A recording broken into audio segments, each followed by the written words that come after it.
আমি ওর দিকে তাকিয়ে আছি। মেয়েটা কত নিষ্পাপ, কতটা ভালো। আমার ভালোবাসাটা বুঝতে পারেনি। হুট করে বর্ষা আমাকে বলে উঠলো, কিরে কি হলো? কি ভাবছিস? কিছু বল। কি বলবো? আশ্চর্য তো, তোকে বলতে বলেছি কে? কার্ড খুলে দেখ। দেখার কি আছে? নিশ্চয় ছেলেটা খুব ভালো, যার জন্য আপনি তাকে পছন্দ করেছেন। আপনার বিয়ে বলে কথা। তাহলে গোমরা মুখ করে আছিস কেন? কই না তো, বললাম না রাতে ঘুম হয়নি, তাই মুখটা ফ্যাকাশে হয়ে গেছে। হ্যাঁ, মুখটা ফ্যাকাশে হয়ে আছে। এই জন্যই তো বলি তাড়াতাড়ি বিয়ে করে নে, তাহলে রাতে ভালো ঘুম হবে। ওর হাসিটা ভালোই লাগে, প্রেমে পড়ে যাই বারবার দেখে আমি। কিন্তু এখন আর প্রেমে পড়ার কোনো চান্স নাই। এখন শুধু নিশ্চয়ভাবে নিরাপত্তার আড়ালে দাঁড়িয়ে থাকতে হবে আমাকে। এখন ওর প্রেমে পড়া পাপ, কারণ এখন তো বর্ষা আমার নয়, আমার হতে পারবে না কখনোই। হতে যাচ্ছে অন্য কারো। এখন অন্য একটি ছেলেকে ভালোবাসবে, তাকে বিয়ে করবে। আমি এখন তৃতীয় পক্ষ ওদের মাঝে। আমার কোনো জায়গা নেই, হতে পারেই না। কিরে বললি না যে? কি বলবো? তুই বিয়ে করবি কবে? হ্যাঁ করব। করব করব বলে তো বুড়ো হয়ে যাবি, তখন আর কপালে বউ জুটবে না, বুঝলি? এবার একটু সিরিয়াস হ লাইফটাকে নিয়ে। যতটা সিরিয়াস হয়েছিলাম তার চেয়ে বেশি ধাক্কা খেয়েছি জীবনে। এর চেয়ে বেশি হলে বাচ্চাটাই দায়ী হয়ে যাবে। ও মা, এ আবার কি কথা? বাচ্চা দায় হবে কেন? সব সময় সিরিয়াস হলে ভালো? কিছু কিছু সময় একটু মজাও করতে হয়। তুই তো একদম বোরিং হয়ে যাচ্ছিস দিন দিন। ঠিক মতো হাসিস না, কারোর সাথে মিশিস না। এরকম হলে চলবে বল? আচ্ছা শোন, তুই তো বিয়ের কার্ডটা খুলে দেখলি না কিন্তু। দেখে নেবো বাড়িতে গিয়ে। আশ্চর্য, আমার সামনে দেখলে কি লজ্জা লাগে নাকি? লজ্জা লাগবে কেন? বলেছি তো বাড়িতে গিয়ে দেখে নেব। একটু খুলে দেখো না, ছেলেটার নাম কিন্তু খুব সুন্দর। ও তাই বুঝি? শুধু নামটাই না, ছেলেটাও কিন্তু দেখতে খুব সুন্দর। দাঁড়া, তোকে ফটোটা দেখাচ্ছি। কথাটা বলে বর্ষা ব্যাগ থেকে ফটোটা বের করতে লাগলো, আর ঠিক তখনই আমি দাঁড়িয়ে বললাম, ম্যাম আমার কিছু জরুরি কাজ আছে, আমি আজ আসছি, আরেকদিন কথা হবে। ওর উত্তরটা শোনার অপেক্ষা না করে আমি সোজা রুম থেকে বের হয়ে আসলাম। যদি আরেকটু ওর সাথে থাকতাম, আমার কষ্টগুলো অশ্রু হয়ে বেড়ে যেত চোখ দিয়ে। তখন কি উত্তর দিতাম ওকে? যদি প্রশ্ন করতো আমি কেন কাঁদছি, কি বলতাম ওকে? ওকে পেয়ে আবার হারানোর ব্যর্থতায় আমার চোখ দিয়ে পানি পড়ছে? না, কখনোই না। বর্ষা নতুন জীবন শুরু করতে যাচ্ছে, সুখী জীবন শুরু করতে যাচ্ছে। আমার তো কপালটাই খারাপ, আমি তো একটা দুঃখী। আমার সাথে ওকে একটুও মানাবে না। বর্ষা ওর যোগ্য সঙ্গী জীবনসঙ্গী বেছে নিয়েছে।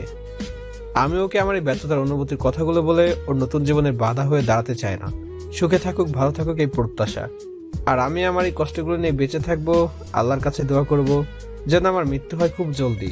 এই ব্যর্থতাময় কষ্ট নিয়ে বেঁচে থাকার চেয়ে মৃত্যু অনেকটা শ্রেয়। আমি গিয়ে আর আমার চেয়ারে বসলাম না, সোজা ক্যান্টিনে চলে গেলাম। ওখানে গিয়ে একটি টেবিলের মধ্যে বসলাম।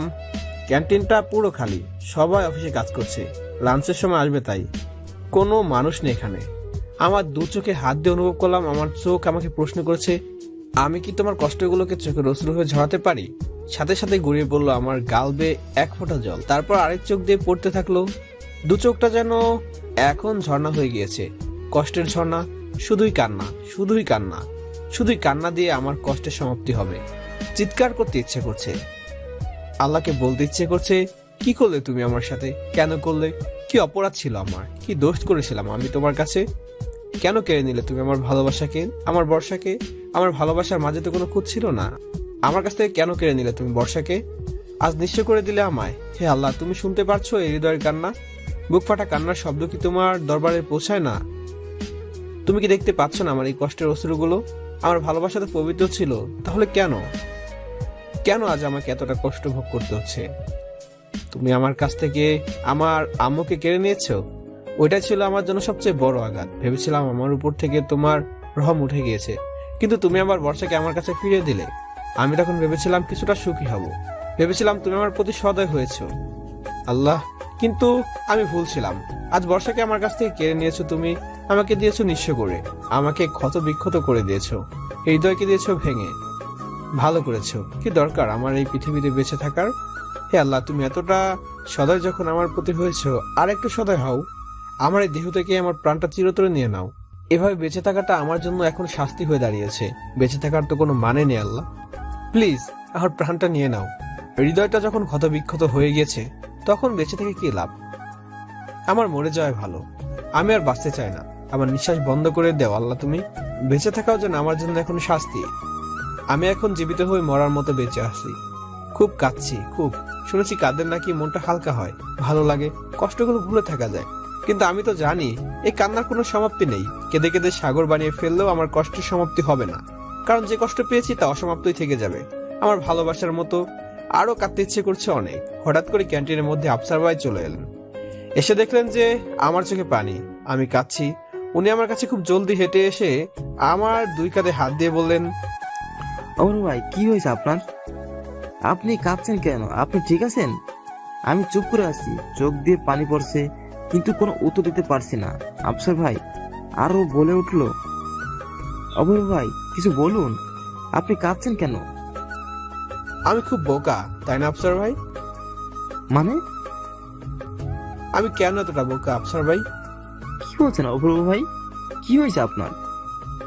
যাকে হৃদয় থেকে বেশি ভালোবেসেছি আর সে আমার থেকে অনেক দূরে চলে গিয়েছে আফসার ভাই। কি বলছেন? কে চলে গেছে? আমি বোকা, আমি আসলেই বোকা। আমার মতো বোকা হয়তো এই পৃথিবীতে দ্বিতীয় একটা নেই। আমি নিজের মতো করে কি না কি ভেবে ফেলেছি, নিজের মতো করে আলাদা পৃথিবী সাজিয়েছি, নিজের মতো করেই ভালোবেসেছি। অথচ বোকার মতো একটিবারও ভাবিনি যে যাকে ভালোবেসেছি সে কি আমায় ভালোবাসে, সেও কি আমাকে পাগলের মতোই ভালোবাসে। একবারও ভাবিনি। তাই হয়তো আজকে কষ্টটা 1000 গুণ বেশি পেয়েছি। কি বলছেন? কি কি হয়েছে আপনার? হঠাৎ এসব কথা বলছেন? জানেন আফসার ভাই, আপনি আমাকে অনেকবার প্রশ্ন করেছেন যে আমি আপনার ম্যাডামকে ভালোবাসি কিনা। আসলে আপনাদের ম্যাডামকে আমি আজ নয়, অনেক দিন থেকে ভালোবাসি। এমনকি তাকে ছাড়া আমার জীবনে দ্বিতীয় কোনো মেয়ে নেই যাকে হৃদয় সিংহাসনে জায়গা দিয়েছিলাম। কিন্তু আজ সেই সিংহাসনে পা ভেঙে ফেলেছে আফসার ভাই। মানে আপনার ম্যাডাম আজকে আমাকে ডেকে নিয়ে কি জানিয়েছে জানেন? কি জানিয়েছি? তার বিয়ের খবর জানিয়েছে। তার বিয়ের কার্ড আমার হাতে ঝুলিয়ে দিয়েছে আর বলেছে কি জানেন, আমাকে একটা বিয়ে করতে। এসব আপনি কি বলছেন অপূর্ব ভাই? হ্যাঁ আফসার ভাই, ঠিক বলছি। আপনি ম্যাডামকে বলেননি কেন যে আপনি তাকে ভালোবাসেন? কি বলতাম, সে তো আমাকে ভালোবাসে না, শুধু আমি ভালোবেসেছি, তাও একতরফা। আর এটা আমার সবচেয়ে বড় ভুল ছিল। এখন বলে দিন যে আপনি তাকে ভালোবাসেন। আপনি কি পাগল হয়ে গিয়েছেন আফসার ভাই? কেন? কিভাবে বললে? আপনি তাকে বলে দিবেন যে আপনি তাকে ভালোবাসেন, আপনি ওনাকে বিয়ে করতে চান। যখন বর্ষা আমাকে বিয়ের কথাটা বলেছিল কতটা সুখী ছিল সে। ওর চোখে মুখে আনন্দের ছাপ ছিল। বর্ষা ছেলেটাকে নিজে থেকে পছন্দ করেছে। ওই ছেলেটাকে নিজের জীবনসঙ্গী হিসেবে পেতে চায়। আর আপনি বলছেন আমি গিয়ে ওর আনন্দের মধ্যে ব্যাঘাত ঘটাবো? কখনো না। ও খুশি থাক, ওর খুশিতে আমি খুশি। কিন্তু আপনি তো খুশি নেই অপূর্ব ভাই।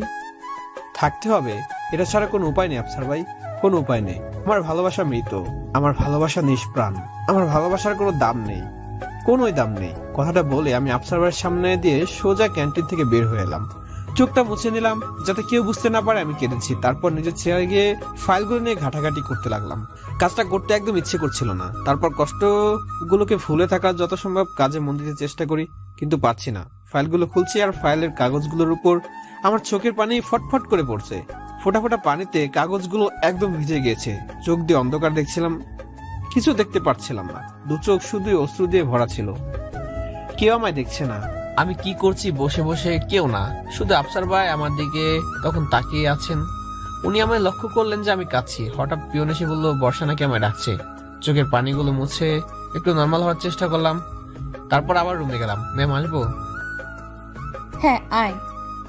আমায় ডেকেছিলেন? বিয়ের কার্ডটা দেখেছিস? না এখনো দেখিনি, দেখে নিব বাড়িতে গিয়ে। কথাটা শুনে বর্ষার মুখটা মলিন হয়ে গেল। তারপর মলিন মুখটা নিয়ে বলল, আচ্ছা শোন, বিয়ের কিন্তু আর 6 দিন বাকি। বিয়ের সব কেনাকাটায় কিন্তু তোকে আমার সাথে থাকতে হবে, বুঝেছিস? হ্যাঁ বুঝতে পেরেছি। আমার সব জুয়েলারি, গয়না, শাড়ি সব কিন্তু তুই চয়েস করে দিবি, ঠিক আছে? হ্যাঁ অবশ্যই, আপনার বিয়ে বলে কথা, তা তো দিতেই হবে। আচ্ছা ঠিক আছে, এখন যা। তবে অফিসে যাওয়ার সময় দেখা করে যাস, কিন্তু তোর সাথে কথা আছে। আচ্ছা, কথাটা বলে আমি বাইরে চলে এলাম। বুকের মধ্যে এতগুলো কষ্ট নিয়ে কিভাবে জোর সাথে কথা এগুলো হেসে বললাম তা আমি বুঝতে পারছিলাম না। অফিস শেষ হয়ে গেল। বর্ষা বলছিল ওর সাথে দেখা করে যেতে, কিন্তু যাইনি। সোজা বাড়িতে চলে এসেছি। এসে বিছানায় শুয়ে পড়লাম। ঘুমাতে চেষ্টা করেছি, হয়তো 2 দিন ঘুমাতে পারিনি বর্ষাকে হারানোর ভয়। কিন্তু আজ আর কিসের ভয়? আজ তো বর্ষা চিরতরে আমার জীবন থেকে হারিয়ে গিয়েছে। আজ একটু শান্তির ঘুম দিতে চাই। আজ ঘুমিয়েছি খুব ভালোভাবে। নিঃসঙ্গ রাতের সঙ্গে ছিল আমার চোখের পানিগুলো। চোখের পানি গাল বেয়ে বালিশের উপর পড়ছিল। বালিশটা ভিজে গিয়েছে আমার অশ্রু পানিতে। বর্ষার বিয়ের খবরটা যেন আমার পৃথিবীটাকে উলট পালট করে দিয়েছে। ভাবতে পারছি না বর্ষাকে আমি চিরতরে হারিয়ে ফেলেছি। হঠাৎ কলিং বেলের শব্দে আমার ঘুমটা ভেঙে গেল। উঠে গিয়ে দরজাটা খুললাম। দরজাটা খুলতে দেখি বর্ষা দাঁড়িয়ে আছে। এরপর বর্ষা আমাকে বলল, গুড মর্নিং। কিরে, তোর নাকি ঘুম হয় না, আর বেলা 10টা পর্যন্ত এখনো ঘুমাচ্ছিস? আজব তো। আমি বর্ষার কথা শুনে ঘড়ির দিকে তাকিয়ে সত্যি সত্যি দেখি 10টা বাজে। ও সরি, আসলে ভোর রাতে চোখটা লেগে আসছিল। ভোর রাতে চোখটা লেগে এসেছিল মানে? তুই সারা রাত ঘুমাসনি? আসলে ঘুম আসছিল না। ঘুম আসে না কেন? তোর কি হয়েছে রে? আমি কিভাবে বলবো বর্ষা, তুমি আমার নিদ্রাহীনতার কারণ, একমাত্র তুমি। কিরে, কথা বল। তুই ঘুমাস না কেন? বলতে পারবো না। আচ্ছা, আমিও অফিসের জন্য দ্রুত রেডি হয়ে নিচ্ছি। হ্যাঁ, রেডি হয়ে নে, তবে অফিসের জন্য নয়। মানে? আজকে অফিসে যাব না। তাহলে কোথায় যাব আজকে? আজকে কোথায় যাব মানে? তোকে কালকে বলেছিলাম না অফিস থেকে বের হওয়ার সময় আমার সাথে দেখা করে যাবি? তুই গেলি না কেন? আসলে মনে ছিল না। মনে ছিল না? বুদ্ধু যেন কোথাকার। তাড়াতাড়ি রেডি হয়ে নে। কিন্তু যাব কোথায়? উফ, তুই না বেশি প্রশ্ন করিস। কালকে তোকে বলেছিলাম না বিয়ের আর 6 দিন বাকি, বিয়ের শপিং করতে হবে না? মানে? তোকে বলেছিলাম না আমার শপিং তুই করে দিবি, আমার সব কিছু তুই চয়েস করে দিবি। আসলে ম্যাম, আমার ভালো লাগছে না আজকে, প্লিজ অন্যদিন। একদম না, আজকেই তুই আমার সাথে যাবি। কিন্তু? কোনো কিন্তু না। আচ্ছা, বিয়ের কার্ডটা দেখেছিস? জি দেখেছি। নামটা সুন্দর না? হ্যাঁ, খুব সুন্দর। আর তুই তো ছেলেটাকে দেখিসনি এখনো। সেদিন তোকে এই ফটোটা দেখাতে চেয়েছিলাম, কিন্তু তুই চলে এলি। দাঁড়া, তোকে ছেলের ছবি দেখাচ্ছি। আসলে আমি বিয়ের কার্ডটা ছুঁয়েও দেখিনি। কথাটা বলে বর্ষা ওর ব্যাগ থেকে একটা ছবি বের করলো। তারপর আমার সামনে ধরলো। দেখলাম শার্ট প্যান্ট পরা একটা লম্বা ছেলের ছবি। দেখতে খারাপ নয়, ভালোই। হ্যান্ডসাম না ছেলেটা? তাই দেখেই আমার পছন্দ হয়ে গেছে। হ্যাঁ, আপনার সাথে খুব মানাবে ওকে। তারপর ছবিটা ওর ব্যাগে রেখে আমায় বলল, এবার যা, তাড়াতাড়ি ফ্রেশ হয়ে নে, আমি এখানে অপেক্ষা করছি। কথাটা বলে ও বিছানার উপর ঝাপটি মেরে বসে পড়ল। কি আর করার, ও যা জেদি মেয়ে, আমার কোনো কথাই শুনবে না। যদি ওর সাথে যেতে ইচ্ছে করছিল না, কিন্তু যেতেই হবে ওর সুখের জন্য, ওর আনন্দের জন্য। কি ভাগ্য আমার, যাকে ভালোবেসে বিয়ে করবো ভেবেছিলাম, আজ তার বিয়ের শপিং করতে যেতে হবে আমাকে, তাও বাধ্য হয়ে। কিন্তু তার বিয়েটা আমার সাথে হচ্ছে না তো। বা হঠাৎ করে আমার দিকে মুখ ফিরিয়ে বলল, তুই এখনো দাঁড়িয়ে আছিস? তোকে যেতে বলেছি না? তাড়াতাড়ি যা, শপিং করব। আমার কিন্তু দেরি হয়ে যাচ্ছে এবার। আচ্ছা যাচ্ছি। এই কথাটা বলে আমি ওয়াশরুমে গিয়ে ফ্রেশ হয়ে নিলাম। ফ্রেশ হয়ে বাইরে এসে দেখি বর্ষা আমার জন্য ব্রেকফাস্ট তৈরি করেছে। এসব কি? এসব আমার মাথা আর কলিজা। দেখতে পাচ্ছিস না এটা সকালের নাস্তা? কিন্তু কিন্তু কি? হ্যাঁ, কিন্তু কি? আমি বানিয়েছি। আমার হাতে ব্রেকফাস্ট পছন্দ না? আমি জানি তো সকালবেলা না খেয়েই তুই বেরিয়ে পড়িস, তাই তোর জন্য ব্রেকফাস্টটা বানিয়ে নিলাম। এবার খেয়ে তাড়াতাড়ি রেডি হয়ে নে। আমি বর্ষার কথা শুনে ওর দিকে অবাক দৃষ্টিতে তাকিয়ে আছি। কেন এমন করলো বর্ষা? কেন আমার ছেড়ে চলে গেলে তুমি? তোমার মধ্যে এতটা যত্ন করে কেউ কি আমাকে খাওয়াবে কখনো? কে আমার এতটা কেয়ার করবে? কে আমাকে ভালোবেসে খাইয়ে দেবে? কে আমার প্রত্যেকটা পছন্দ অপছন্দের খেয়াল রাখবে? কে রাখবে বর্ষা? কেউ রাখবে না বর্ষা। তুমি কেন বুঝতে পারোনি আমার মনের কথাটা? তুমি কেন আমার ভালোবাসাকে অনুভব করতে পারোনি? আমার কষ্টগুলো কেন তুমি বুঝতে পারলে না বর্ষা? ওর সামনে দাঁড়িয়ে নিজেকে অনেকটা অসহায় লাগছে আজকে। আগে ওর বকাবকি আমার কাছে অনেক ভালো লাগতো, ওর শাসন আমার হৃদয়ে আনন্দ দিত। মনে হতো ওর চেয়ে কাছের বোধ হয় আমার জীবন আর কেউ নেই। কিন্তু এখন ওই বকাবকি আমার হৃদয়ে হতাশার সৃষ্টি করে, কালো মেঘ জমিয়ে দেয়। মনে হয় দুদিনে মরিচিকা হয়ে এসেছে বর্ষা আমার জন্য। আবার শূন্য মিশে যাবে। অনেকক্ষণ আমাকে দাঁড়িয়ে থাকতে দেখে বর্ষা বলে উঠলো, বুঝেছি, আমার ব্রেকফাস্ট তোর পছন্দ হয়নি। ঠিক আছে, ফেলে দিচ্ছি। আরে কি করছেন, রাখুন। কখন বলেছে আপনার ব্রেকফাস্ট আমার পছন্দ হয়নি? তাহলে মূর্তির মতো এতক্ষণ দাঁড়িয়ে কি সব ভাবতেছিলি? কিছু না, দাঁড়ান, মাথাটা একটু মুছে নেই। কথাটা বলেই আলনা থেকে তোয়ালে নিতে গেলাম। ঠিক তখনই কিছু একটার সাথে হাতটা লেগে একটু কেটে গেল। আর একটু আওয়াজ দিয়ে উঠলাম।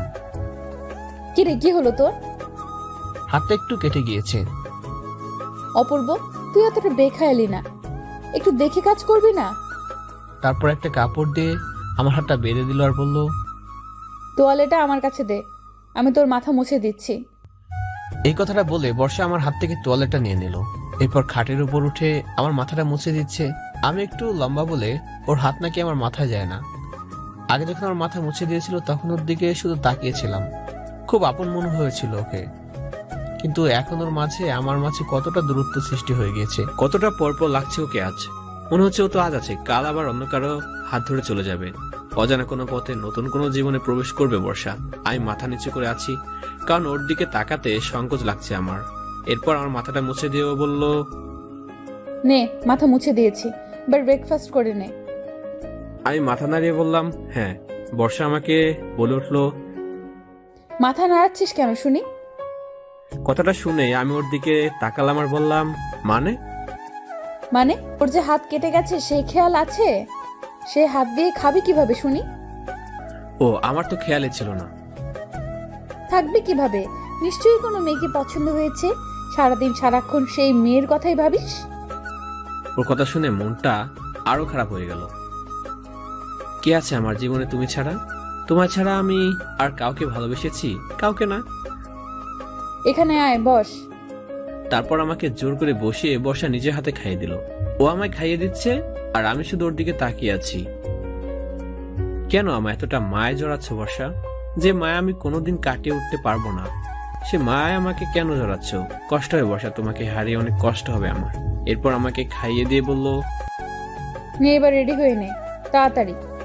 শপিং মলে ঢুকেই একটা বড় ক্লথ স্টোরে চলে গেলাম। সেখানে গিয়ে তো আমি পুরোই অবাক। সেখানে মামা মামি, ছোট মামি, নানু, ছোট ভাই বোনেরা সবাই শপিং করছে। হয়তো বর্ষার বিয়ের শপিং করতে এসেছে সবাই। আমাকে দেখি বড় মামি বলল, এসেছিস বাবা? সে কখন বর্ষাকে পাঠিয়েছি তোকে আনার জন্য, আর মেয়েটা তোকে নিয়ে এখন এলো? না মামি, আসলে আমার দেরি হয়ে গিয়েছিল। আচ্ছা, এখানে বস। এরপর বড় মামি দোকানদারকে বলল, আচ্ছা, ওই শেরওয়ানিটা দেখান তো। তারপর দোকানদার একটা শেরওয়ানি মামির হাতে দিল। মামি ওই শেরওয়ানিটা আমার গাড়ির সাথে মিলে দেখছি ঠিক আছে কিনা। কি করছো মামি, শেরওয়ানি আমার গাড়ির সাথে মিলাচ্ছ কেন? ছেলেটার ছবি দেখিসনি? তোর মতো লম্বা চোরা, তোর মতো রোগা সোগা। ছেলে তো এখন আমেরিকায়, কিন্তু ছেলেকে একটা শেরওয়ানি দিতে হবে না? তাই তোর মাপে কিনছি। দেখি দেখি, একটু ঘুরতো। মামি আমার মাপে শেরওয়ানিটা কিনলো। কি ভাগ্য আমার, যাকে ভালোবাসি, যাকে ভালোবাসতাম তার হৌবারের শেরওয়ানিটা অবশেষে আমার মাপে কিনতে হলো। অথচ আমার এই শেরওয়ানিটা পরার কত ইচ্ছে ছিল বর্ষাকে বিয়ে করবো বলে। সবে এখন মরিচিকা হয়ে গেছে আমার কাছে। আচ্ছা, বর্ষার বরের ছবি দেখেছিস? হ্যাঁ দেখেছি। কেমন হয়েছে ছেলেটা? বর্ষার সাথে মানাবে না? হ্যাঁ মামি, খুব মানাবে। আমি জানতাম বর্ষা ওই ছেলেটাকে পছন্দ করবেই। আমি মাথা নিচু করে আছি। এরপর বর্ষা আমায় ডেকে নিল। এই অপূর্ব, এখানে আয় তো একটু। আমি ওর কাছে গিয়ে বললাম, জি বলুন। আচ্ছা, কোন শাড়িটা নিলে ভালো মানাবে বলতো? আপনার পছন্দ মতো একটা নিন। আশ্চর্য, তুই বল না কোন শাড়িটা নেব, লালটা না নীলটা? আমি ওর হাতে লাল শাড়িটা তুলে দিলাম। বললাম, এই লাল শাড়িতে আপনাকে খুব মানাবে। লাল শাড়ি? কিন্তু তোর নীল পছন্দ। বর্ষা, তোমাকে আমার বউ করবো বলে নীল শাড়িতে দেখার খুব ইচ্ছে ছিল, কিন্তু আমার এই পছন্দের আর কোনো মানেই হয় না। তারপর আমি বললাম, আসলে মেয়েদেরকে বিয়ের সময় লাল শাড়ি পরলে ভালো লাগে। আমি তো এমনি বলেছিলাম সেদিন। আচ্ছা ঠিক আছে, তাহলে এইটাই নেই। এরপর বর্ষা দোকানদারকে বলল, আচ্ছা ভাই, এই লাল শাড়িটা প্যাক করে দিন। এরপর বর্ষা আমাকে জুয়েলারি দোকানে নিয়ে গেল। ওর পছন্দের মতো কয়েকটি গয়না কিনলো। অবশ্যই আমার পছন্দের কথা জিজ্ঞেস করেছিল, আমি হ্যাঁ না এর মধ্যে উত্তর দিতে চেয়েছিলাম, ব্যাস। শপিং করা শেষ হলে আমরা পুরো ফ্যামিলি মিলে একটা বড় রেস্টুরেন্টে গিয়ে বসলাম। শপিং করতে করতে দুপুর হয়ে গিয়েছিল, তাই দুপুরে লাঞ্চ আমরা সবাই একসাথে রেস্টুরেন্টে করব। সবাই একটি বড় ডাইনিং টেবিলে বসলো। আমি গিয়ে নানুর পাশে বসলাম, চুপ করে বসে রইলাম, কোনো কথাই বললাম না। কিরে অপূর্ব এত চুপচাপ কেন? আসার পর থেকে কেমন চুপচাপ রয়েছে। অপূর্ব, বাবা সকালে নাস্তা করেছিস? হ্যাঁ করেছি। করবে না মানে? নিজের হাতে জোর করে খাইয়ে দিয়ে এসেছি। জানো, ওনার সকালে প্রায় সময় নাস্তা করে না, বুদ্ধু একটা। এই খবরদার, আমার নাতিকে একটাও খারাপ কথা বলবি না। আমার অপূর্বের মতো লক্ষ্মী ছেলে এই পৃথিবীতে দ্বিতীয় একটা আছে নাকি? ওরে বাবা, কেন দাদি, তোমার নাতি কি সোনা দিয়ে মোড়ানো? সোনা নয়, সোনা নয়, হীরা দিয়ে মোড়ানো আমার অপূর্ব, হীরার টুকরা নাতি আমার। দেখো দাদি, এই হীরা আবার চুরি না হয়ে যায়। কথাটা শুনে সবাই হাসাহাসি করতে লাগলো। আমি চুপচাপ বসে রয়েছি। নানু আমায় চুপচাপ বসে থাকতে দেখে প্রশ্ন করলো, কি রে অপূর্ব, এত চুপ কেন নানু? মন খারাপ নাকি? না নানু, এমনি। সে কখন থেকে দেখছি তোকে চুপচাপ করে বসে থাকতে, কথা বলছিস না, কি হয়েছে? কিছু না নানু, এমনি কথা বলতে ইচ্ছে করছে না। এরপর ওয়েটার খাবার নিয়ে এলো। বড় মামি একে একে সবাইকে খাবার সার্ভ করছে, সবাই খাচ্ছে, কিন্তু আমার একটুতেও খেতে ইচ্ছে করছিল না। আসলে মানুষের মন যখন কালো মেঘে ছেয়ে যায়, মানুষের বাহ্যিক চাহিদাটুকু কমে যায়, তখন আমি খাচ্ছি না দেখে নানু আমায় বলল, কি রে অপূর্ব, খাচ্ছিস না কেন? ইচ্ছে করছে না। কেন? এটা আবার কেমন কথা? খেতে ইচ্ছে করছে না নানু। আচ্ছা দাঁড়া, আমি তোকে খাইয়ে দিচ্ছি। প্রয়োজন নেই নানু, আমি খেয়ে নেব। কোনো কথা নয়, চুপ করে বসে থাক, আমি খাইয়ে দিচ্ছি। এরপর নানু আমাকে জোর করে খাইয়ে দিল। বর্ষা দেখে ছোট মামাকে বলল, দেখেছো যাচ্ছ, কচি খোকা একটা, নিজের হাতে খেতে পারে না, ওনাকে খাইয়ে দিতে হয়। বর্ষা তোকে দুগালে দুইটো থাপ্পড় বসিয়ে দিব। ও আমার হাতে খাচ্ছে বলে তোরা তো হিংসে হচ্ছে কেন? হিংসা হবে না কেন? আমার তো 2 দিন পরে বিয়ে হয়ে যাচ্ছে, যদি আদর করে খাইয়ে দিতে হয় তাহলে আমাকে দেবে, ওকে দিচ্ছ কেন? আহ বর্ষা, চুপ করে খাতো, খাওয়ার সময় এত বেশি কথা বলতে নেই। একদম লাল মরিচ, হিংসুটা কোথাকার। নানি নাতির ঢং দেখে আর বাঁচি না। সবাই হাসতে শুরু করলো। সবাই একটা আনন্দময় পরিবেশের মধ্যে আছে বর্ষার বিয়ে উপলক্ষে, কিন্তু আমার মধ্যে যেন কোনো আনন্দই কাজ করছে না। আমার মাঝে এখন শুধু নিশ্চুপ নীরবতা। আমার ভেতরটা যেন গভীর অন্ধকারে ডুবে গিয়েছে। তিমিরে ঢাকা পড়ে গিয়েছে আমার এই জীবনের হৃদয়টা। এরপর খাওয়া শেষ করে সবাই শপিং মল থেকে বের হয়ে এলাম। আমি নানু এবার আচ্ছা নানু, আমি এবার আসি। কোথায় যাচ্ছিস? নানু, বাড়িতে যাব। আশ্চর্য, একদম না, এখন আমাদের সাথে যাবি। কোথায় যাব? কোথায় যাবি মানে? বাড়িতে বিয়ের কত কাজ আছে বলতো। না নানু, আরেকদিন, আজ ভালো লাগছে না। নানু আমাকে অনেক জোর করেছে তাদের সাথে বাড়িতে যেতে, কিন্তু আমি নানুকে অনেক কষ্ট করে বুঝে অবশেষে চলে এলাম। আমার এই হতাশাগ্রস্ত মুহূর্ত আর এই ব্যর্থ হৃদয়টা নিয়ে দেখতে দেখতে 4 দিন পার করে দিলাম। আজ বর্ষার গায়ে হলুদ, সকাল থেকে আমাকে ফোন করেছে ও বাড়িতে যেতে, কিন্তু যাকে ভালোবাসি সে অন্য কারো হয়ে যাচ্ছে। তার গায়ে হলুদ আমি কিভাবে দেই, কিভাবে হৃদয়কে সামলাবো সেটা আমি বুঝতে পারছি না। অনেক চিন্তা করলাম কোথাও চলে যাব কিনা, কিন্তু এভাবে কোথাও চলে গেলে নিজের কষ্ট থেকে তো আর দূরে পালাতে পারবো না। নিজের কষ্টগুলো তো আমার কাছেই থাকবে, সে তো আর কোথাও যাবে না। তাই কোথাও চলে গিয়ে কোনো লাভ নেই। তাছাড়া নানু, মামা, মামি ওনারা কি ভাববেন? এখন দুপুর 3টা বাজে, সে সকাল থেকে আমাকে শুধু ফোন করে যাচ্ছে, আমি কেন যাচ্ছি না। কিন্তু আমার না যাবার কারণটা কেউ বুঝতে চাইলো না, বুঝতে পারছেও না। হঠাৎ করে কলিং বেল বেজে উঠলো। আমি বিছানা থেকে উঠে গিয়ে দরজা খুললাম। খুলতেই বিস্মিত হলাম, বাড়িওয়ালার মেয়ে ফিজা এসেছে। আসসালামু আলাইকুম মিস্টার অপূর্ব, কেমন আছেন? জি ভালো আছি, আপনি কেমন আছেন? ভালো। কি ব্যাপার, আপনার চোখ মুখ কেমন যেন লাগছে? এমন কিছু না, আসেন ভিতরে আসেন। না, আজ আর আসবো না, একদম সময় নেই। আসলে সিঙ্গাপুর যাচ্ছি আমি আর আমার হাজবেন্ড হানিমুনে, তো ভাবলাম আব্বু আম্মুর সাথে একটু দেখা করে যাই। আপনার হাজবেন্ড কেমন আছে? জি ভালো। আপনি যেভাবে আমাদেরকে সাহায্য করেছেন তা ভুলার নয়। জানি না এই ঋণ কিভাবে শোধ করব। আরে এটা কোনো ব্যাপার না, এটা তো আমার মানবিক দায়িত্ব ছিল। যাই হোক, আজ তাহলে আসি, আবার দেখা হবে। জি অবশ্যই। কথাটা বলে ফিজা চলে গেল। আমি আমার দরজা লাগিয়ে বিছানায় মাথা দিয়ে দিলাম। ভালো লাগছে না কোনো কিছু, খুব কান্না পাচ্ছে, হৃদয় ভেঙে গিয়েছে আমার। কি করব কিছুই বুঝতে পারছি না। আমি কি স্বপ্ন দেখছি নাকি বাস্তব? বর্ষা কি সত্যি আমার জীবন থেকে চলে যাচ্ছে? ভাবতে পারছি না, আর ভাবতে পারছি না। আমার হৃদয় এখন মরুভূমিতে পরিণত হয়েছে। এসব কথা ভাবতে ভাবতেই চোখের কোণে পানি চলে এলো, চোখ বেয়ে অশ্রু ঝরতে লাগলো। কেউ দেখছে না আমার এই কষ্টগুলো, দেখারও কেউ নেই। হঠাৎ করে ফোন বেজে উঠলো। জানি ও বাড়ি থেকে কেউ ফোন করেছে। ফোনটা হাতে নিয়ে দেখে নানু কল দিয়েছে। রিসিভ করতে বকাবকি শুরু করে দিল। তোর কোনো সাধারণ জ্ঞান বলতে কিছু আছে? সেই সকাল থেকে তোকে বলছি এখানে আসতে, অথচ বিকেল 3টা গড়িয়ে পড়লো, এখনো আসলে না তুই। কোথায় তুই? এই তো নানু, যাচ্ছি এখনই। কি আসছিস এখনই? তাড়াতাড়ি আয় নানু, এখানে সবাই অপেক্ষা করছে তোর জন্য। হ্যাঁ নানু, এখনই আসছি। ফোনটা কেটে দিয়ে চোখের পানিগুলো মুছে নিলাম হাত দিয়ে। তারপর কাপড় চোপড়গুলো চেঞ্জ করে নিয়ে বাড়ির উদ্দেশ্যে রওনা দিলাম। বাড়ির সামনে নামতে দেখলাম খুব সুন্দর করে সাজানো হয়েছে বাড়িটা। তবে নানুর বাড়িতে নয়, আম্মুর বাড়িতে, মানে আমার বাড়িতে সাজানো হয়েছে। বাড়ির ভিতরে ঢুকতে ছোট মামা আমায় দেখে বকাবকি শুরু করে দিল। কোথায় ছিলি তুই এতক্ষণ? তোকে সকাল থেকে ফোন করতে করতে আমার ফোনের 12টা বাজিয়ে ফেলেছি। দেখ, আমার ফোন এখন কথা বলছে না, সব তোর কারণে। দে এখন একটা ফোন কিনে। ছোট মামা আগে থেকে একটু রসিক স্বভাবের, সবসময় মজা করতে পছন্দ করে। আমি একটু হেসে বললাম, মামা এখন তোমার মজা করতে ইচ্ছে করছে? আরে তুই তো একটা বেকুব, বিয়ে বাড়িতে মজা করবো না তো কি হাত পা ছাড়িয়ে কাঁদবো নাকি? পাগল, যা ভিতরে যা, ভাইজান তোকে খুঁজছে, গেলেই বকা খাবি। যা টেলে সামলা।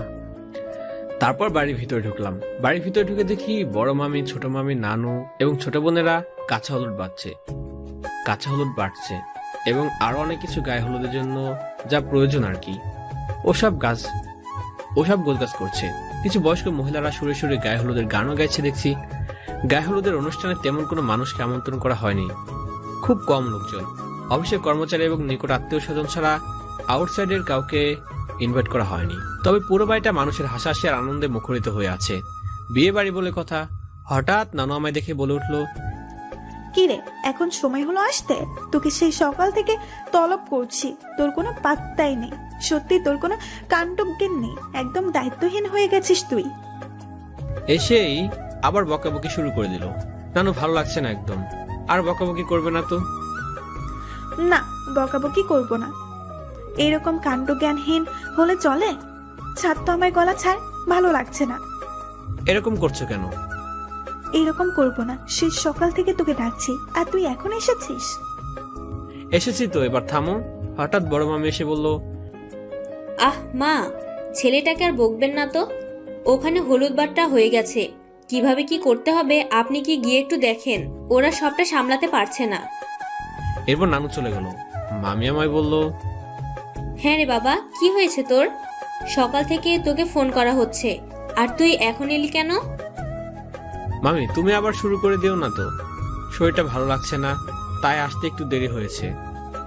সে কি কথা, জ্বর হয়েছে নাকি? দেখি দেখি। নানা জ্বর হয়নি, এমনি। আচ্ছা ঠিক আছে, এখানে বস, তোর বড় মামা এক্ষুনি চলে আসবে। কথাটা বলে মামি চলে গেল ওদের সাথে হাত মেলাতে। সোফায় গিয়ে বসতেই ভাই বোনেরা এসে আমার কাছে বসে কিছুক্ষণ গল্পগুজব করলো। তারপর তারাও চলে গেল। আমি একাই বসে আছি, একটুও ভালো লাগছে না, বড্ড মন খারাপ। তার উপরে এখানে এসে আরো খারাপ লাগছে, যেন কেউ একাকিত্বের বোঝা আমার মাথায় জোর করে চাপিয়ে দিয়েছে। মনের ভেতর শুধু অশান্তি তোলপাড় শুরু হয়েছে। কিছুক্ষণ পর বড় মামা এসে আমার সামনে দাঁড় হলেন। চেহারা দেখে বুঝতে পারছি বকা খাওয়া নিশ্চিত। যার আগে মানুষ তিনি। কি ব্যাপারটা কি? তোকে সেই সকাল থেকে ফোন দেওয়া হচ্ছে আর তোর এখন আসার সময় হলো? না, আসলে আমার শরীরটা ভালো লাগছিল না, তাই শুয়েছিলাম। শরীর তো ভালো লাগবেই না, ঠিক মতো খাস না, ঘুমাস না, শরীরটা ভালো লাগবে কি করে বল? তা সকাল পর্যন্ত খেয়েছিস কিছু, নাকি রোজা রেখেছিস এই পর্যন্ত? না মামা, খেয়েছি। জি।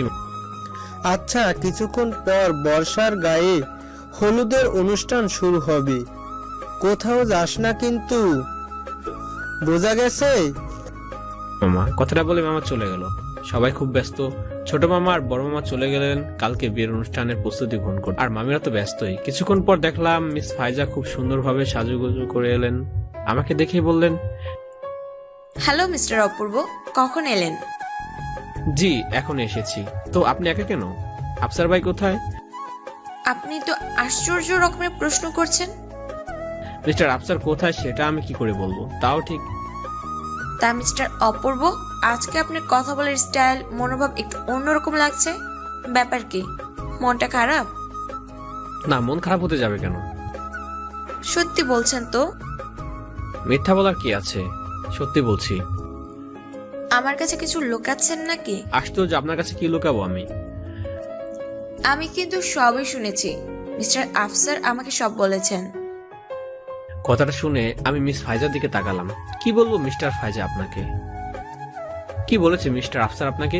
মিস ফাইজা একটি লম্বা দীর্ঘশ্বাস নিয়ে বলল, বলেছে। কি বলেছে? আপনার মনের কষ্টগুলোর কথা বলেছে। মানে কিছু বুঝলাম না। আমাদের ম্যাডামকে যে আপনি ভালোবাসেন অথচ বলতে পারেননি, এই কথাই মিস্টার আফসার আমাকে বলেছেন। মিস ফাইজার মুখে কথাটা শুনে আমি মাথা নিচু করে সোফায় বসে পড়লাম। মিস ফাইজাও আমার পাশে বসে বললেন, কেন বলতে পারলেন না আপনি আমাদের ম্যাডামকে আপনার অনুভূতির কথাগুলো? তারপর মিস ফাইজার কোনো প্রশ্নের উত্তর না দিয়ে আমি বর্ষার কাছে চলে গেলাম। গিয়ে দেখি ওর বান্ধবীর ওর পাশে বসে আছে। আমাকে দেখে সবাই রুম থেকে চলে গেল। তারপর বর্ষা আমায় বলল, কিরে তুই কোথায় ছিলি এতক্ষণ? আমি শুধু ওর দিকে তাকিয়ে রয়েছি। কত সুন্দর লাগছে মেয়েটাকে হলুদ শাড়িতে, যা মানিয়েছে না বর্ষাকে। তার উপর আবার গাঁদা ফুলের মালা। অসাধারণ লাগছে মেয়েটাকে। এক কথা আকাশ থেকে নেমে আসা পড়ি। কিরে তুই আমার প্রশ্নের উত্তর দিচ্ছিস না কেন? আর এভাবে তাকিয়ে আছিস কেন? আমাকে কি দেখতে খারাপ লাগছে? না না, আপনাকে অনেক সুন্দর লাগছে, অনেক। তা কোথায় ছিলি এতক্ষণ? সকাল থেকে তোকে কতবার ফোন দেওয়া হয়েছে, এলি না কেন? শরীরটা ভালো লাগছিল না তাই। বর্ষা আমার দুই গাল আলতো করে হাত দিয়ে বলল, কি হয়েছে তোর? মনটা খারাপ কেন? আমি কখন বললাম আমার মন খারাপ? বলতে হয় নাকি? কাছের মানুষরা মুখ দেখলেই বলতে পারে কখন তার মন খারাপ আর কখন তার মন ভালো থাকে। বল আমায়, কি হয়েছে তোর? কিছু না। বল না রে, আমার কাছে বল। কেন তোর মন খারাপ? কেন মুখটা এত গোমরা করে রাখিস সব সময়? বললাম তো কিছুই হয়নি। আচ্ছা অপূর্ব, একটা কথা বলবো তোকে। বলুন। বল তুই আমার কথা রাখবি? আগে বলুন না। রাখার মতো হলে অবশ্যই রাখবো। তুই না আমাকে আর আপনি করে ডাকিস না রে, আমার খুব খারাপ লাগে। এই কথাটা শুনে বর্ষার দিকে খুব অবাক দৃষ্টিতে তাকালাম। কেন তাহলে? কি কি বলে ডাকবো আপনাকে? তুমি বলে ডাকবে। কথাটা শুনে আমি একটু হাসলাম। মনে মনে চিন্তা করলাম, তুমি বলে ডাকার অধিকারটা তো আগে থেকেই তুমি কেড়ে নিয়েছো। কিভাবে সেই অধিকারটা আমি আদায় করব? তা তো সম্ভব নয়। কিরে তুই হাসলি কেন?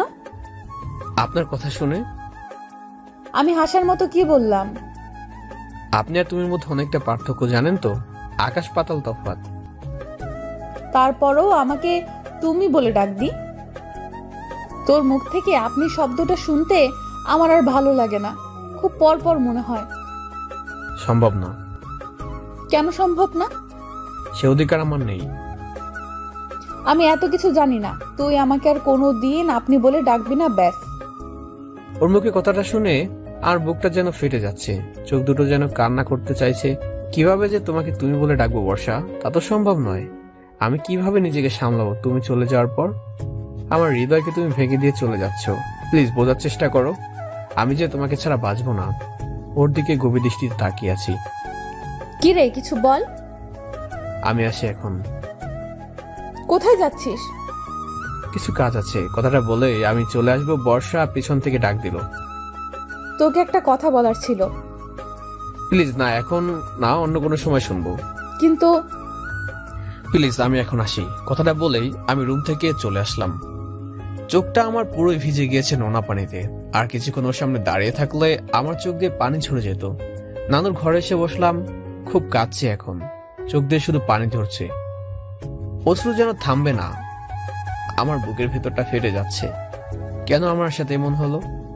আমি কেন আমার ভালোবাসার মানুষটাকে পেলাম না? আমার পৃথিবীটা যেন উলটপালট হয়ে গিয়েছে। হঠাৎ নিচ থেকে নানু আমায় ডাকলো। নানুর ডাক শুনে আমি চোখটা মুছে নিলাম। এরপর নিচে চলে গেলাম। দেখলাম গায়ে হলুদের স্টেজে বর্ষা বসে আছে। এবার এক এক করে সবাই ওকে হলুদ লাগাবে। প্রথমে নানু ওকে হলুদ লাগিয়ে দিল, তারপর বড় মামা, বড় মামি, ছোট মামা, ছোট মামি, আত্মীয় স্বজন সবাই ওকে হলুদ লাগালো। এরপর আমার পালা। আমি গিয়ে ওর পাশে হালকা করে বসলাম। তারপর হাতে একটু হলুদ নিয়ে আলতো করে ওর গালে লাগিয়ে দিলাম। বর্ষা আমার দিকে কেমন ভাবে যেন তাকিয়ে আছে। বর্ষা কি যেন বলতে চেয়েছিল আমায়, কিন্তু আমি তখন না শুনে চলে এসেছি। ওর চেহারার দিকে তাকালেই যেন আমার কান্না পায়, যেন নিজেকে আর সামলে নিতে পারি না। তাই বেশিক্ষণ দেরি না করে আমি উঠে চলে এলাম। তারপর আনন্দ, নাচ, গান। একটি বিয়ে বাড়িতে যেমন পরিবেশ হওয়া দরকার ঠিক তেমনই, তবে ওই পরিবেশে আমার নিজেকে কেমন জানি বেমানান লাগছিল। তাই কিছুক্ষণ ওইখানে বসে থাকার পর আমি কাউকে কিছু না জানিয়ে সোজা আমার ঘরে চলে আসি। চলে আসতে নানুর ফোন। কি রে, তুই কোথায়? নানু, আমি বাসায় চলে এসেছি। আশ্চর্য, কেন? নানু ভালো লাগছিল না তাই। তো নানু, এখন রাখছি প্লিজ, কথাটা বলে কেটে দিলাম। এরপর নিজের বিছানায় এসে মুখ থুবড়ে পড়লাম। বালিশের কোণে মুখ লুকে খুব কাঁদলাম। কষ্টগুলো কান্না হয়ে ঝরে যাচ্ছিল। হৃদয়টা ফেটে যাচ্ছিল কষ্টের বেত্রাঘাতে। আঘাতে আঘাতে আজ আমি এতটাই আহত হয়েছি যে এই ক্ষত কাউকে দেখানোই যাবে না। নিয়তি আমাকে হারিয়ে দিল আমার এই ভালোবাসার কাছে। আমি হেরে গেলাম। সারা রাত ঘুমাইনি, শুধুই কেঁদেছি।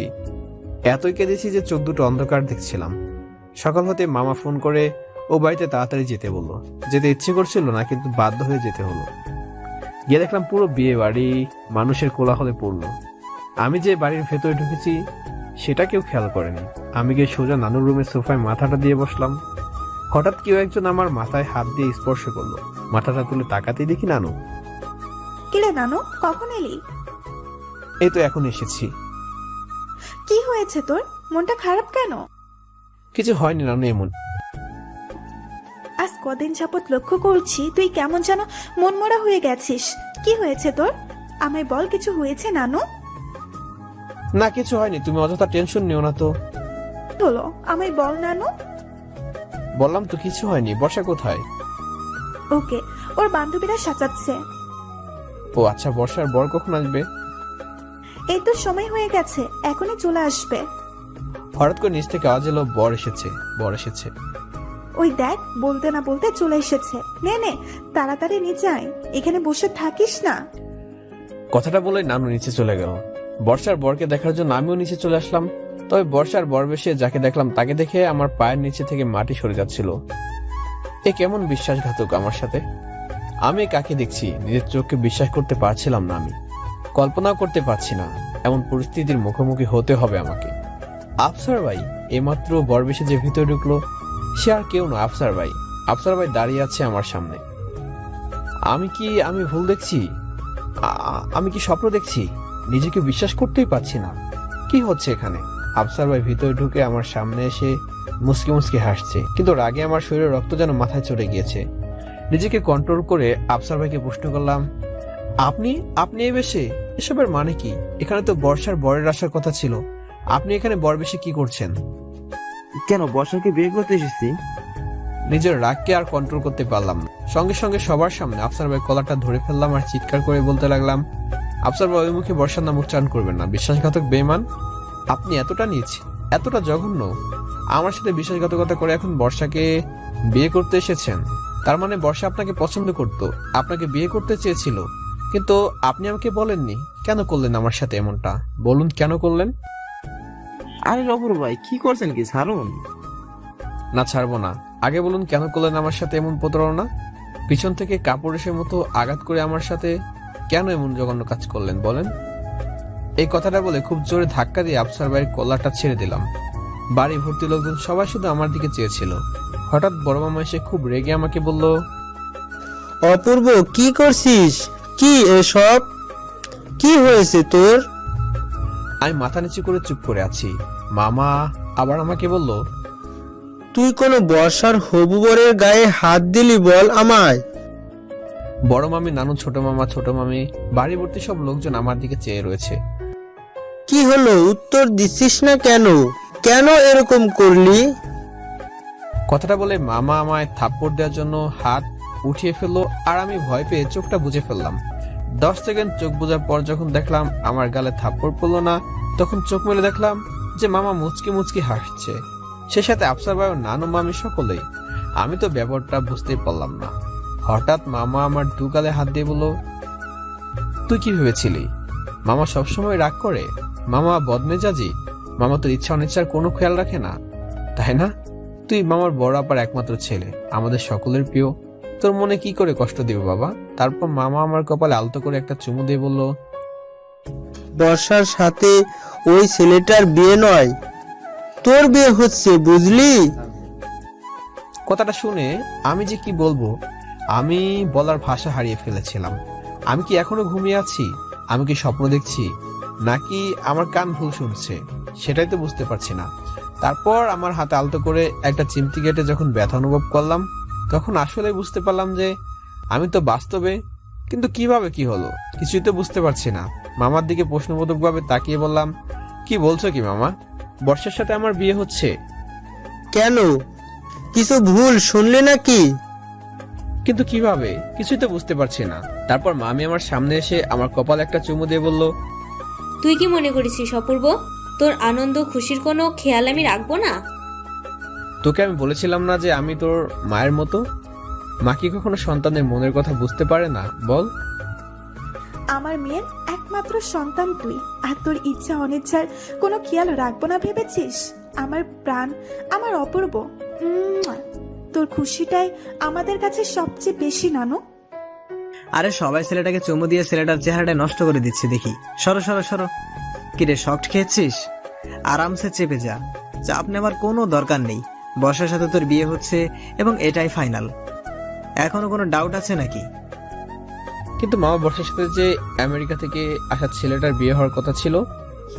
আরে ওইসব সাজানো অভিমান করে তোকে বলেছি, তোকে কষ্ট দেওয়ার জন্য।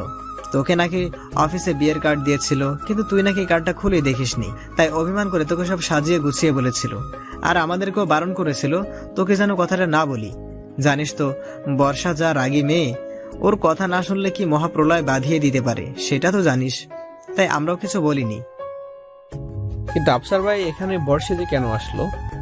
আফসার ছেলেটাকে তো বর্ষা বলেছিল যাতে বর্ষে যে আসে তোকে সারপ্রাইজ দেওয়ার জন্য, কিন্তু সারপ্রাইজ পাওয়ার বদলে তুই যে এতটা রেগে যাবি কে জানতো বল? রেগে গিয়ে ছেলেটার সাথে এত খারাপ ব্যবহার করলি, কাজটা কি ঠিক করেছিস বল? ছোট মামার মুখে কথাগুলো শুনে আমি আফসার ভাইয়ের কাছে গেলাম, গিয়ে ওনার 2 হাত ধরে বললাম, আফসার ভাই প্লিজ আমাকে ক্ষমা করে দিন।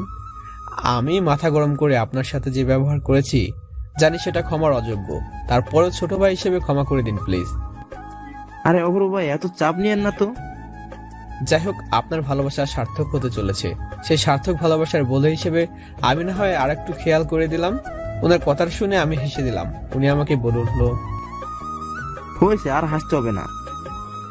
আপনার জন্য শেরওয়ানিটা পরে এসেছিলাম মিয়া, আর আপনি কলা ধরে দিলেন তো শেরওয়ানিটা নষ্ট করে। আই এম সরি, প্লিজ ক্ষমা করে দিন, আসলে বুঝতে পারিনি। আমি বলেছি না, বাদ দেন তো এসব। নিন, শেরওয়ানিটা পরে নিন। তারপর আফসার ভাই নিজের গা থেকে শেরওয়ানিটা খুলে আমাকে পরিয়ে দিল। মিস ফাইজা আমাকে দেখে বলল, বাহ, কি অসাধারণ মানিয়েছে আপনাকে মিস্টার অপূর্ব, একদম বাংলা ছবির নায়কের মতো, সুপার। আর শেরওয়ানিটা যখন আমি পরেছিলাম তখন আমাকে কেমন লাগছিল মিস ফাইজা? আফসার ভাই মিস ফাইজার চোখের দিকে তাকিয়ে একটা প্রশ্ন করলো। মিস ফাইজা একটু লজ্জা পেয়ে বলল, লাগছিল কোন রকম। আরে বাবা, মিস্টার অপূর্ব বাংলা ছবি নায়ক, এটা কেমন রে ইনসাফি? তাহলে কি শুনতে চান আপনি? এমন কিছু বলো না যা হৃদয় ছুঁয়ে যাবে। হৃদয়কে কন্ট্রোলে রাখুন মিস্টার আফসার, না হলে কাচের মতো ভেঙে যাবে। হৃদয় তো আপনার মিস ফাইজা, যদি গড়তে চান আপনি গড়বেন, ভাঙলেও আপনি। মিস ফাইজা কথাটা শুনে একটু লজ্জা পেয়ে চলে গেলেন ওখান থেকে। এরপর আফসার ভাই বলে উঠলো, আরে কাজী, কাজী কই? কাজী কোনো পাত্তাই নাই দেখি। বর এখানে রেডি হয়ে বসে আছে আর কাজী ঘুরে ঘুরে বনে বনে। সত্যি তো, কাজী সাহেব কোথায়? কিছুক্ষণ আগেই তো এখানে ছিল, কোথায় গেল এখন? তোমরা ব্যস্ত হচ্ছ কেন? কাজী সাহেব বর্ষার কাছে গেছেন ওর সম্মতি নিতে। ও তাই বলো, আমি তো ভেবেছিলাম চলেই গেছেন। মানো, কি অলক্ষণে কথাবার্তা বলছিস তুই? চলে যাবে কেন? তারপর আফসার ভাই আমার হাত ধরে নিয়ে গেল বিয়ের স্টেজে। সেখানে গিয়ে বসালো আমাকে। মামারা ব্যস্ত হয়ে গেলেন মেহমানদের আপ্যায়নে, আর মামিরা গেলেন বর্ষার কাছে। তা অপূর্ব ভাই কেমন লাগছে এখন? চেহারাটা কি অবস্থা করেছেন মিয়া, বুঝতেই পারছি খুব কেঁদেছেন। আমি আফসার ভাইয়ের কথা শুনে শুধু মুচকি মুচকি হাসছি, আর হাসি দেখে আফসার ভাই বলল, হাসেন হাসেন, এখন তো হাসারই সময়। আমার এক পাশে আফসার ভাই আর এক পাশে মিস ফাইজা বসে আছেন। অফিসের আরো সহকর্মীরা বসে আছেন আমার সাথে, আমাকে নিয়ে হাসি ঠাট্টা করছেন, মজা করছেন। কিছুক্ষণ পর কাজী সাহেব এলেন, বড় মামা নিয়ে আসলেন তাকে। এসে আমাকে বললেন, নাও তো বাবা, এখানে একটা সই দাও। আমি দেখলাম যেখানে আমি সই দেব তার পাশেই বসার সিগনেচার। তারপর ব্যাপারটা খুব উত্তেজনায় লাগছিল আমার কাছে। তারপর আমি সই দিলাম। আইন অনুযায়ী বিয়ে হওয়ার পর শরীয়ত মোতাবেক বিয়ে হলো। এবার আমাকে 3 কবুল বলতে বললো, আমিও 3 কবুল বললাম। এরপর কাজী সাহেব ঘোষণা করলো শরিয়া মোতাবেক আজ থেকে আমি আর বর্ষা স্বামী স্ত্রী। এরপর আমাদের নবদম্পতি সুখী দাম্পত্য জীবনের প্রত্যাশায় দোয়া হলো। আমি লক্ষ্য করলাম দোয়ার সময় আফসার ভাই মিস ফাইজার চোখে চোখে কথা বলেছে, আবার মাঝে মধ্যে জোর করে আমিন বলে উঠেছে।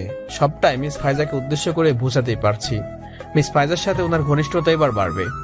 এরপর দোয়া শেষ হলো। দোয়া শেষ করে সবার খাওয়ার ব্যবস্থা করা হলো। আমার সামনে আস্ত একটা মুরগি দেওয়া হলো। অবশ্য সেই মুরগি আমি একা খাইনি, আফসার ভাই, মিস ফাইজা এবং অফিসের অন্যান্য সহকর্মীরাই মিলে খেয়েছি। খাওয়া শেষ করে সবাই একসাথে বসে গল্প করছি, কিন্তু একটি বাড়ির জন্য বর্ষাকে দেখলাম না। ও বাড়ির ভেতরেই রয়ে গেল, ওকে বাহিরে আনেনি। ওকে দেখার জন্য মনটা ছটফট করছে, নিজেকে আর সামলাতে পারছিলাম না, শুধু একটি পলক দেখার জন্য। আফসার ভাই আমার ব্যাপারটা বুঝতে বলল, আরে মিয়া এত তাড়াহুড়া কিসের? আস্তে আস্তে, মাত্র তো বিয়েটা হলো, এখনো বাসা করে যাওয়ার জন্য সাপোর্ট করছেন? আফসার ভাই কি যে বলেন, খুশি কুকার সবই বুঝি। একটি বারের জন্য ম্যাডামকে দেখেননি এখানে আসার পর থেকে, এখন ভাবছেন বিয়ে হয়ে গেছে, বউকে এখনো দেখছি না, মনটা ছটফট করছে, তাই না? বুঝি সবই বুঝি। যাবেন, একটু অপেক্ষা করেন, একটু পরে আপনাকে বাসার ঘরে সিংহ দরজায় নিয়ে যাব। তখন যত খুশি বউর সাথে গল্প করবেন, আপনাকে কেউ ডিস্টার্ব করবে না। যত সময় যাচ্ছে বর্ষাকে দেখার ইচ্ছে যেন আমার প্রবলভাবে বাড়ছে। রাত হওয়ার সাথে সাথে আস্তে আস্তে বাড়ি থেকে মেহমান চলে গেলেন। সত্যি তো আর সইছে না আমার বর্ষাকে একটিবার দেখার জন্য। মনটা যেন চাতক পাখির মতো ছটফট করছে। রাত প্রায় 11টা। আমি বসে আছি শুধু আফসার ভাই, মিস ফাইজা, অফিসের সহকর্মীদের সাথে। যত সময় যাচ্ছে আমি খুব অস্বস্তিতে পড়ে যাচ্ছে ওদের মাঝে। ওদের কাছে আমার থাকতে ইচ্ছে করছে না, শুধু বর্ষাকে দেখবো বলে।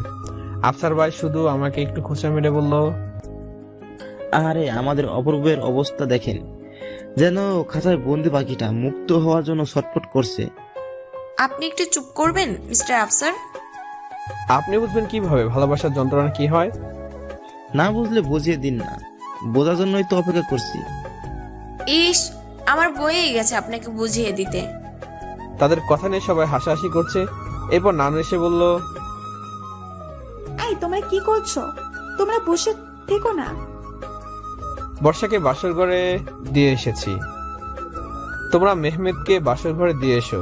কথাটা বলে নানু চলে গেল। ওঠেন, আপনার অপেক্ষার প্রহর গুণা এবার শেষ, আজ ছটফট করতে হবে না। এরপর আমাকে নিয়ে যাওয়া হলো আমার ঘরে। মানে বিয়েটা তো আমার আম্মুর বাড়িতে হয়েছে, মানে আমার বাড়িতে। যে ঘরে আমি ছোটবেলা থেকে ছিলাম, যে ঘরে পড়াশোনা করেছি এবং যে ঘর থেকে একদিন চলে গিয়েছিলাম, সেই ঘরে আমার রুমে বাসর ঘর সাজানো হয়েছে। আমাকে দরজার সামনে এনে আটকে দিল আফসার ভাই। আরে দাঁড়ান, কোথায় যাচ্ছেন? মানে প্রথমবার বাসা করে যাচ্ছেন, বড় ভাইয়ের কাছ থেকে একটু টিপস নেবেন না? মানে কি মিস্টার আফসার, আপনি এর আগে আর কতবার বাসর করেছেন শুনি? তো আস্তাগফিরুল্লাহ, কি সব বলছেন? কি সব বলছি? আপনি মিস্টার অপূর্বকে টিপস দিতে যাবেন কেন? আপনার কি এর আগে কোনো অভিজ্ঞতা আছে নাকি বাসর করার? কি যে বলছেন মিস ফাইজা? চুপ, একদম চুপ। সরেন, মিস্টার অপূর্বকে যেতে দিন। আচ্ছা ঠিক আছে, আপনারা যান, আমি আসছি। তারপর মিস ফাইজা এবং বাকিরা সবাই চলে গেল। এবার আপনি ভিতরে যেতে পারেন স্যার। তারপর আমি যে ভিতরে ঢুকতে যাব তখনই আফসার ভাই আমার হাত ধরে টেনে বলল, অপূর্ব ভাই, বাসর রাতে বিড়ালটা মাইরে ফেলেন, বুঝেছেন? কি বলছেন আফসার ভাই? ওই দেখো কিসব বলছে, মানে বাসর রাতে বিড়াল না মারলে সকালবেলা উঠে দেখবেন ম্যাও ম্যাও করতেছে, তখন কিন্তু সারা জীবনও সেই ম্যাও ম্যাও থামবে না। তাই বলতেছি বাসর রাতে বিড়ালটা মাইরে ফেলেন। আপনি তো আমাকে যেতে দিবেন। ওরে বাবা রে, স্যারের দেখি আর ধৈর্য মানছে না। ঠিক আছে, যান যান যান, গেলেই বুঝতে পারবেন। কথাটা বলে আফসার ভাই চলে গেলেন। তারপর আমি দরজাটা খুলে ভিতরে ঢুকলাম। ঢুকে দেখলাম আমার ঘর খুব সুন্দর ফুল দিয়ে সাজানো হয়েছে। তা কি বলবো। তারপর আমি লক্ষ্য করলাম আমার বিছানার উপর সুন্দর ডানাকাটা নীল পরি বসে আছে। হ্যাঁ, আমার বর্ষা বসে আছে নীল শাড়ি পরে। কিন্তু বর্ষাকে তো আমি লাল শাড়ি কিনতে বলেছিলাম এবং আমার সামনে লাল শাড়ি কিনেছিল। হয়তো এই লাল শাড়ির ভেতরে নীল শাড়িটা কিনেছিল। আমি হাঁটি হাঁটি পা পা করে বর্ষার পাশে গিয়ে বসলাম। একটু কাশির আওয়াজ দিলাম। বর্ষা একটু নড়চড়ে বসলো। তারপর আমি সাহস করে ওকে বললাম, ভালো আছেন? তারপর ও লেডি অফিসারের মতো করে ঘুমটা তুললো। ভালো থাকবো না কেন? ভালো থাকার জন্যই তো এত সব করলাম। ও মাই গড, ঘুমটাটা তোলার পর ওকে যেন আরো সুন্দর লাগছে, যাকে পরীর সাথে তুলনা করলে খুব কম হয়। নজর কাড়া সৌন্দর্য, চোখ ফেরাতেই পাচ্ছি না। এই কি দেখছিস সেভাবে? আমি লজ্জায় মাথা নিচু করে বললাম, কিছু না। সকালে খেয়েছিস কিছু? বাসরাতে কি এসব বলবেন? কি বলবো স্যারকে শুনি? জানি তো সকালে কিছু খাসনি, মন মরা হয়েছিলি, মন খারাপ করেছিলি। আমার মন খারাপের কারণটা কি আপনি জানেন না? জানি তো, এই জন্যই তো আমার বাবুটাকে কষ্ট দিতে চাইনি। কষ্ট দেননি বলেছেন? এই 6 দিনে কতটা কষ্ট পেয়েছি জানেন আপনি? একটা থাপ্পড়ের সাথে গালের 32টা দাঁত ফেলে দেব। কে বলেছিল তোকে কষ্ট পেতে? কষ্ট দেবার বলছেন? কে বলেছিল কষ্ট পেতে? বুদ্ধ একটা, তুই সেই বুদ্ধটাই রয়ে গেলি। কি বোকামি করেছি আমি? তোকে সেদিন অফিসে আমি বিয়ের কার্ডটা দিয়েছিলাম না, তোকে কতবার বলেছি বিয়ের কার্ডটা খুলে দেখতে? দেখেছিস একবারও? বুক ভরা শুধু অভিমান, তাই না? এত অভিমান নিয়ে থাকিস কিভাবে তুই? অভিমানটা তার সাথে করে যায় যাকে মানুষ ভালোবাসে। জানিস, সেদিন অফিসে তোকে খুব জড়িয়ে ধরতে ইচ্ছে করছিল, কিন্তু তুই কার্ডটা খুলে একবার দেখলিও না। বুদ্ধ একটা। আজ ইচ্ছে করছে না জড়িয়ে ধরতে? আমার বইয়ে গেছে তোকে জড়িয়ে ধরতে। আজ ইচ্ছে করছে না জড়িয়ে ধরতে। কথাটা বলে বর্ষা আমার দিকে কিছুক্ষণ তাকিয়ে রইলো। আমি ওর চোখের দিকে তাকিয়ে রইলাম। তারপর হঠাৎ করে ও আমায় জাপটে ধরলো, আমিও জড়িয়ে ধরলাম, আপন করে নিলাম এই বুকের মাঝে। বর্ষাকে পাওয়ার জন্য আমার জীবনে সবচেয়ে বড় প্রাপ্তি ছিল। কিছুক্ষণ এভাবে জড়িয়ে ধরে রইলাম ওকে। তারপর লক্ষ্য করলাম বর্ষা বোধহয় কাঁদছে। আমি ওকে ছাইড়ে দেখলাম সত্যি সত্যি কাঁদছে। আপনি কাঁদছেন কেন? বর্ষা কিছুক্ষণ আমার দিকে তাকিয়ে থেকে আমার চোখে একটা চুমু দিয়ে বলল, খুব কষ্ট হয়েছে না রে তোর? খুব কষ্ট পেয়েছিস তাই না? I am really sorry, I am really very sorry রে। প্লিজ আমায় ক্ষমা করে দে। কষ্ট পেয়েছিলাম আপনাকে হারানোর ভয়ে। বিশ্বাস কর, গায়ে হলুদের দিন তোর খুব কষ্ট হচ্ছে দেখে আমি বলতে চেয়েছিলাম সত্যিটা, কিন্তু তুই শুনতেই চাইছিলি না, চলে গেলি। কি করতাম বলেন? আপনাকে এতটাই ভালোবেসে ফেলছিলাম যে নিজেকে সামলে উঠতে পারছিলাম না। খুব কষ্ট হয়েছে তাই না? এখন আর নেই, আপনাকে বুকে পেয়ে কষ্টগুলো শূন্য উড়ে গিয়েছে। সত্যি? সত্যি। তারপর আমার গলাটা খুব শক্ত করে জড়িয়ে ধরল বর্ষা। আর কখনো তোকে কষ্ট দেব না রে, প্রমিস। কোনোদিন তুই কষ্ট পাবি না, দেখে নিস। জানি তো আপনি কোনোদিন আমায় কষ্ট দিতে পারবেন না, কারণ আমার সুখের উৎস, আনন্দের উৎসটা আপনিই। ইস, কি কথা! কেন, আপনার পছন্দ হয়নি আমার কথা? মিস ফাইজা তো আমার কথাগুলো খুব পছন্দ করে। এরপর বর্ষা আমায় ছেড়ে বলল, কি বললি তুই? এই শোন, আমায় ছাড়া যদি অন্য কোনো মেয়ের দিকে তাকিয়েছিস না, একদম চোখ তুলে নেব। তাকাবো না কেন? আপনি কি বলেছেন আমাকে কোনোদিন ভালোবাসেন? বুদ্ধটা বলে কি, মেয়েরা কখনো আগে ভালোবাসার কথা বলে? গাধা একটা। কেন, কোনো দলিলে লেখা আছে যে মেয়ে আগে ভালোবাসার কথা বললে মহাভারত অশুদ্ধ হয়ে যাবে? দেখ, ছেলেরা আগে ভালোবাসার কথা জানায়, মেয়েরা নয়। জানাবে কি করে? কারণ ছেলেদের ভালোবাসা সাগরের মতো হয়, অনেক বিশাল। সত্যি করে বলুন তো, আমার থেকে আপনি কি আমায় বেশি ভালোবাসতে পারবেন? কখনোই না। আমি আপনাকে যে কতটা ভালোবাসি তা কখনোই কোনোভাবে প্রকাশ করা যাবে না, যাবেই না। এতটাই গভীর ভালোবাসা। তারপর বর্ষা আমার কপালে একটা চুমু দিয়ে বলল, কি বলতে চাস তুই? মেয়েরা ভালোবাসতে জানে না? কি বাবু বাবু করছেন? জানি তো আমার বাবুটা অনেক ভালোবাসে আমায়। বাবু নয় তো কি, সবসময় অভিমান করে থাকিস বাচ্চাদের মতো। আচ্ছা একটা কথা বলুন তো, আপনি তো আমার সামনে লাল শাড়ি কিনেছিলেন, তাহলে নীল শাড়ি পেয়েছেন কি? তুই চলে যাওয়ার পর আমি শাড়িটা চেঞ্জ করে নিই। কেমন লাগছে আমায়? কিভাবে প্রকাশ করব বলে, আপনাকে এতটাই সুন্দর লাগছে যে ভাষা হারিয়ে ফেলছি আমি। কেন, তো সাহিত্য দিয়ে প্রকাশ কর। তারপর আমি ওর গালে আলতো করে একটা হাত দিয়ে বললাম, আমি এই হৃদয়কে তোমার জন্য শূন্য রেখেছি শুধু তুমি আসবে বলে। তোমার হাসি মাখা মুখটি আমার হাসির যেন একমাত্র কারণ, একমাত্র উৎস। তোমার কোমল স্পর্শ আমার হৃদয় আনন্দের বন্যা তুলে এনে দেয়। হে প্রিয়তমা, তোমার মুখটি দেখে আমি ভুলে যাই পৃথিবীর সকল কষ্ট বেদনা। এই হৃদয় প্রশান্তি পায় তোমার উপস্থিতিতে। আমার এই মন প্রশান্তি খুঁজে বেড়ায় তোমার মাঝে। তোমার মাঝে খুঁজে পায় আমার বিবেচনা ভালোবাসা। তোমার মাঝে খুঁজে পায় আমার চিরচেনা ভালোবাসা। হে অপরিচিত, আজ তুমি আপনের চেয়েও আপন। এই হৃদয় তোমারই আধিপত্য, তোমারই রাজত্ব। তোমার কাছ থেকে পাওয়া ভালোবাসাটুকু আমার বেঁচে থাকার প্রেরণা। মরে যাব সেদিন, শেষ করে দেব নিজেকে, যেদিন অবহেলা করবে আমায় আর ভালোবাসবে না আমায়। যদি কেউ প্রশ্ন করে আমায় কোনোদিন, হে প্রিয়তমা, আমার কাছে তোমার গুরুত্ব কতটুকু, আমি তাকে বলবো, আত্মা ছাড়া যেমন দেহ বাঁচে না, ঠিক তেমনি তোমার গুরুত্ব আমার কাছে ততটুকুই। তুমি আমার আত্মার সাথে মিশে গিয়েছো আমার হৃদয়ের মাঝে, তাই তোমায় ছাড়া এই জীবন মূল্যহীন। কোনো দাম নেই জীবনের তুমি ছাড়া। কখনো ছেড়ে যেও না আমায়। এই হৃদয় কি সামলাতে পারবো না, হৃদয়কে সামলাতে পারবো না তুমি ছাড়া। যদি যেতে হয় কোনোদিন, নিজে হাতে আমাকে হত্যা করে যেও হে মায়াবিনী। বেঁচে থাকার শান্তি দিয়ে যেও না হে প্রিয়তমা। তুমি আমার সবচেয়ে কাছের, সবচেয়ে প্রিয়, আমার প্রথম এবং শেষ ভালোবাসা। আমার প্রেম তুমি বর্ষা, বড্ড ভালোবাসি তোমায়, বড্ড বেশি। আমার সাহিত্য শুনে বর্ষার চোখ দিয়ে পানি পড়ছিল। আঙুল দিয়ে ওর চোখের পানিগুলো মুছে দিয়ে আমি বললাম, আপনি কাঁদছেন? এত বেশি ভালোবাসিস আমায়? বললাম না, আমার ভালোবাসার বস্তু প্রকাশ কোনোভাবেই করা যাবে না, এতটাই গভীর। বর্ষার কপালে একটা চুমু দিয়ে তারপর বর্ষা আমাকে আবার জড়িয়ে ধরলো। আমি ওকে জড়িয়ে ধরেছি। এত কষ্টের পর, এত হতাশার পর ওকে কাছে পেয়েছি, সহজে ছাড়বই না। আচ্ছা একটা কথা বলবো? বল। আপনার সাথে দেখা হওয়ার পরই আমার পছন্দ অপছন্দের সবগুলো কথা আপনি জানতেন। আমার প্রিয় খাবার কি, আমার প্রিয় পোশাক, আরো কত কিছু কিভাবে জানলেন? আম্মু বলেছিল আপনাকে? না, ফুপু আমাকে বলেনি। আচ্ছা আরেকটা প্রশ্ন করি, আমি যে আপনাকে ভালোবাসি আপনি কিভাবে বুঝতে পারলেন সেটা? কে বলেছে আপনাকে? তারপর আমায় ছেড়ে দিয়ে বলল, 1 মিনিট, একটা সারপ্রাইজ আছে তোর জন্য। সারপ্রাইজ? তারপর বর্ষা বিছানা থেকে উঠে গিয়ে ড্রয়ার থেকে একটা কিছু বের করে আমায় দিল। এই নে তোর জন্য একটা গিফট। কিসের গিফট এটা? খুলেই দেখ না, শুধু প্রশ্ন করে। তারপর আমি গিফটটি করলাম, কিন্তু খুলে যা দেখলাম তা দেখে আমার মাথা থেকে যেন ধোঁয়া বেরোচ্ছিল। আমার সেই ডায়েরিটা, যে ডায়েরিটা চুরি হয়ে গিয়েছিল। আমি ওকে বললাম, এ কি, এটা তো আমার ডায়েরি, আপনি পেলেন কোথায়? বর্ষা আমার দিকে তাকিয়ে মুচকি মুচকি হাসছে। বুঝতে পারছি তার মানে আপনি আমার ডায়েরিটা চুরি করেছিলেন। করেছি, আমার বরেরটা করেছি, তোর কি?